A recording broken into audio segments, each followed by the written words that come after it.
गुना शहर के मुख्य मार्ग हवाई पट्टी से हनुमान चौराहे तक निर्माणाधीन सीसी रोड शहरवासियों के लिए सुविधा के साथ साथ अब बड़ी दुर्घटनाओं का सबब बन रही है। सड़क की ऊंचाई बढ़ने के कारण बीच रोड पर बने पुराने कंक्रीट के डिवाइडर लगभग सड़क के समानांतर हो गए हैं, जिससे रात के अंधेरे या तड़के सुबह तेज रफ्तार वाहनों के पलटने या डिवाइडर पर चढ़ने की गंभीर आशंका पैदा हो गई।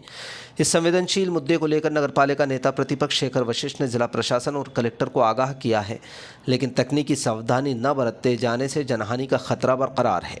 नेता प्रतिपक्ष शेखर वशिष्ठ ने मामले की गंभीरता को देखते हुए पूर्व में ही कलेक्टर को वस्तु स्थिति से अवगत कराया था। उन्होंने बताया कि हनुमान चौराहे से लेकर एसएफ कैंपस तक वर्तमान में जो सड़क बनाई जा रही है उसकी ऊंचाई काफ़ी ज़्यादा है। इसके विपरीत सड़क के बीचों बीच बना पुराना 9 इंची चौड़ा कंक्रीट डिवाइडर अब ऊंचाई बढ़ने के बाद महज 1.25 से 1.5 फीट शेष रह गया है। नेता प्रतिपक्ष के अनुरोध पर कलेक्टर ने व्हाट्सएप पर समस्या से संबंधित फोटो और विस्तृत जानकारी मांगी थी, जो समय रहते उपलब्ध करा दी गई थी। निर्माण कार्य के दौरान इन तकनीकी सुझावों पर विचार नहीं हुआ है। कांग्रेस नेता शेखर वशिष्ठ ने मीडिया के सामने अपनी चिंता जाहिर करते हुए कहा कि जब वाहन सड़क पर चलते हैं तो तकनीकी रूप से डिवाइडर से करीब 1.5 फीट की दूरी बनाकर रखते हैं, लेकिन नई सड़क और पुराने डिवाइडर की ऊंचाई में अब बहुत कम अंतर बचा है। यदि कोई वाहन अनियंत्रित होता है या कम रोशनी में चालक को डिवाइडर का आभास नहीं होता तो वाहन सीधे डिवाइडर फांद कर दूसरी ओर जा सकता है, जिससे बड़ी जनहानि सुनिश्चित है। उन्होंने प्रशासन से मांग की है कि अभी भी समय है, इस 1.5 फीट ऊंचे कंक्रीट के अवरोधक को तोड़वाकर वहां आधुनिक स्टील फ्रेम ग्रिल वाले डिवाइडर लगाए जाएं। इससे न केवल मार्ग की दृश्यता बढ़ेगी बल्कि डिवाइडर की पर्याप्त ऊंचाई हादसों को रोकने में ढाल का काम करेगी। हवाई पट्टी से लेकर हनुमान चौराहे तक जो सीमेंट कंक्रीट का मार्ग बनाया जा रहा है, एक विशेष प्रयोजन को लेकर, इसमें कलेक्टर साहब से हमने अनुरोध किया था। अब ये कार्य हवाई पट्टी से चलकर हनुमान चौराहे तक आ चुका है।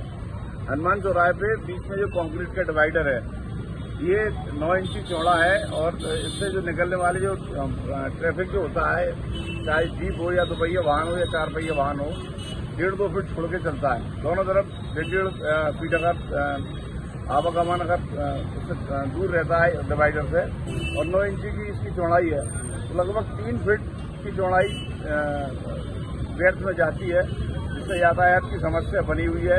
अब नई जो कंक्रीट सड़क बनी है, ये देखिए आपकी डिवाइडर की जो चौड़ाई है, ऊंचाई है, वह लगभग 1.25 फीट के बमुश्किल बची हुई है।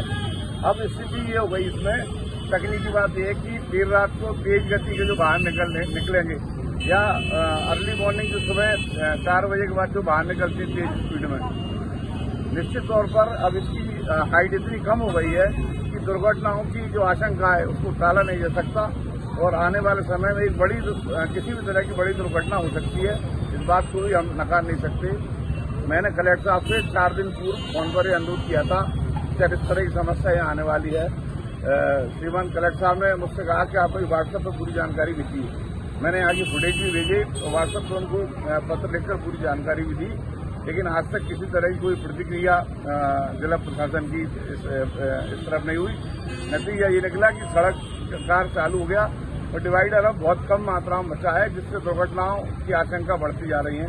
जिला प्रशासन को, तकनीकी महकमे को, पीडब्ल्यूडी को, यांत्रिकी विभाग जो लोक निर्माण विभाग का होता है, या जो सड़क का जो इंजीनियर जो देख रहे हैं, जो तकनीकी विभाग के अधिकारी हैं, उनको इस विषय में डिवाइडर को लेकर निश्चित तौर पर गंभीर कदम उठाना पड़ेगा। यह बहुत गहरी चिंता का विषय है। भविष्य में कोई बड़ी दुर्घटना अगर जिला प्रशासन नहीं चेता, भविष्य में बड़ी दुर्घटना होगी।